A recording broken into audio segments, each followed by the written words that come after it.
नमस्कार दोस्तों। मैंने एक यूट्यूब चैनल बनाया है जिसका नाम है फैक्ट्स विदाउट किंतु परंतु, जिसका एकमात्र उद्देश्य है कि बिना किसी तामझाम के, बिना किसी स्टूडियो के, बिना किसी साउंड इफ़ेक्ट के आज की युवा पीढ़ी सोशल मीडिया के, यूनिवर्सिटी के, फ़ेसबुक और व्हाट्सएप की किताब पे जो पढ़ रही है, उसमें कितना सच्चाई है और कितना प्रोपेगेंडा है, इसको दिखलाना। तो आपसे मेरा आग्रह है कि आप मेरे यूट्यूब चैनल फैक्ट्स विदाउट किंतु परंतु को सब्सक्राइब करें। उसका लिंक मैंने कैप्शन में दिया हुआ है।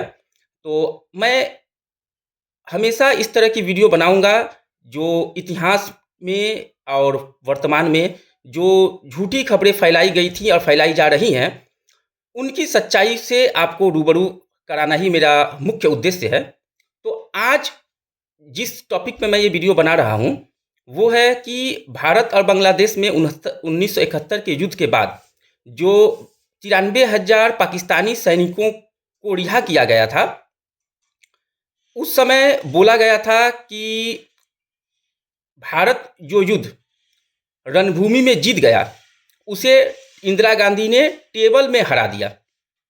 उस समय के जो प्रधानमंत्री थे पाकिस्तान के, भुट्टो जी, वो और उनकी बेटी इस समझौता में आए हुए थे।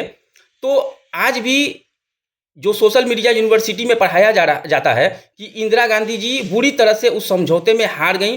भारत एक जीता हुआ युद्ध भारत हार गया। भारत उस समय कश्मीर नहीं ले पाया। भारत ने बिना किसी शर्त के 93,000 सैनिक वापस कर दिए। तो इसके बीच में सच्चाई कितना है, ये जानने के लिए आपको 1949 में पहले जाना होगा, जब जिनेवा कन्वेंशन हुआ था। जिनेवा कन्वेंशन में एक सर्वसम्मति से एक प्रस्ताव पारित किया गया था कि जब भी जो दो देशों के बीच युद्ध खत्म हो जाएगा, तो जितने भी प्रिजनर ऑफ वार होंगे, जो युद्धबंदी होंगे, जो सैनिक होंगे, उन्हें बिना किसी शर्त के रिहा कर दिया जाएगा।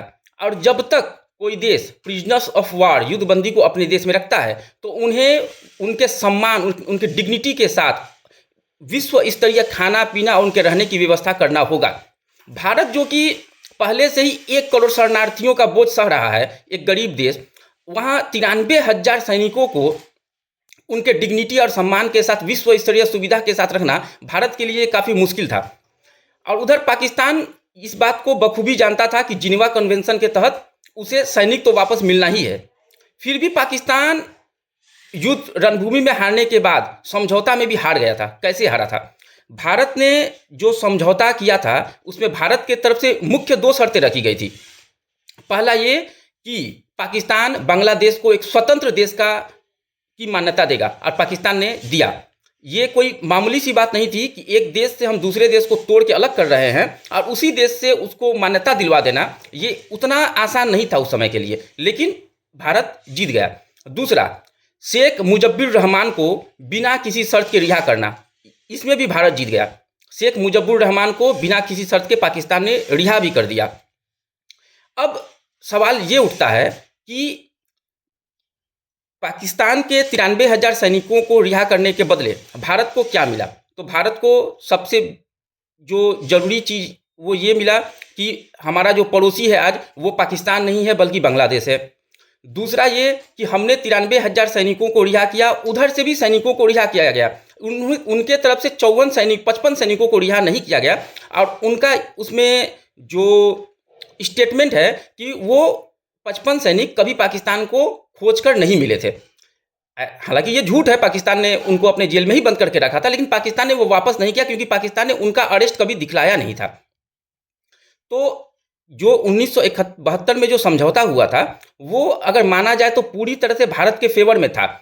अभी कुछ लोग कहते हैं कि उस समय अगर भारत चाहता तो कश्मीर ले सकता था। नहीं ले सकता था। इसलिए नहीं ले सकता था क्योंकि जब 1971 का युद्ध हमने जीता, तो उसका पूरा श्रेय अगर किसी को जाता है तो वो जाता है रूस को, क्योंकि पूरा विश्व हमारे खिलाफ था। यूरोपियन जितने भी देश थे, कोई हमारे साथ नहीं था। भारत हारने की कगार पे था, लेकिन उसी समय रूस फ्रंट पे आया भारत के तरफ से, और रूस ने 24 घंटे के अंदर में पूरा माहौल बदल दिया। लेकिन रूस ने भी शिमला समझौते के समय भारत से आग्रह किया था कि अब आगे मैं आपकी मदद शायद नहीं कर पाऊंगा, तो आप जो भी फैसला लें अपने दम पर सोच समझ कर लें। यानी कि भारत अगर शिमला समझौता नहीं करता तो पता है क्या होता होता ये कि रूस अगर पीछे हटता तो चीन जो अब तक चुप बैठा था, न्यूट्रल था, वो पूरी तरह से पाकिस्तान के फेवर में आ जाता और फिर एक युद्ध होता जो शायद भारत नहीं जीत पाता। इसीलिए कोई भी जब एक अंतर्राष्ट्रीय एक संधि होती है या अंतर्राष्ट्रीय एक स्टेटमेंट दिया जाता है तो वो बहुत सोच समझ करके किया जाता है ताकि उसका जो प्रभाव हो वो हमेशा हमारे फेवर में हो।